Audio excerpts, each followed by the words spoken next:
નિરાધાર ઓલો નિરાધાર જેડું ઝૂમ કરી લેજો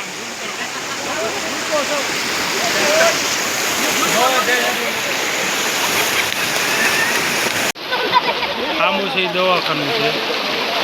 આ ઉપસર સાહેબ એવા છે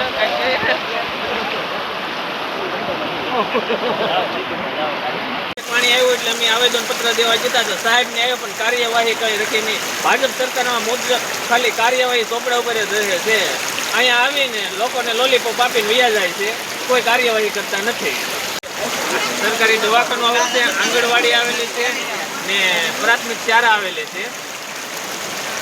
હું અહીંયા રહેવાસી ગુંદરવા અરેજા વલકુભાઈ અહીંયા એટલા સમયથી પાણી આવે છે પણ પાણીનો કોઈ નિકાલ થતો નથી જો અહીંયા દવાખાનું સરકારી છે આંગણવાડી છે અને સરકારી સ્કૂલ પણ છે અને બાળકો બધા અહીંયા ભણવા આવે પણ એને બેસવાની કોઈ પણ વ્યવસ્થા નથી અને કડે કડે પાણી આવે છે છતાંય અહીંયા કોઈ પ્રકારનો પાણીનો નિકાલ થતો નથી મારું નામ પ્રવીણભાઈ સુનિલ સવાર છે હું અહીંયા સ્થાનિક રહેવાસી છું લગભગ 2097માં આ પ્લોટ વિસ્તાર પડેલું છે એમાં 1997થી આના સ્થિતિ છે અમારી હજી સુધી અમે કેટલી વાર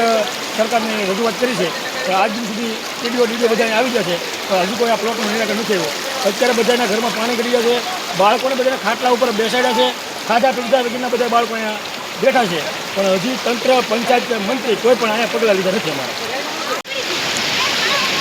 કેટલા વર્ષથી આવે છે મારી અહીંયા પાણી કેટલા વર્ષથી આવે છે 10 વર્ષથી આના જ પ્રોબ્લેમ છે કોઈ સરકાર કોઈ આવ્યું નથી ને સરપંચ કોઈ આવ્યું છે તમારી પાસે કોઈ આવ્યું નથી ને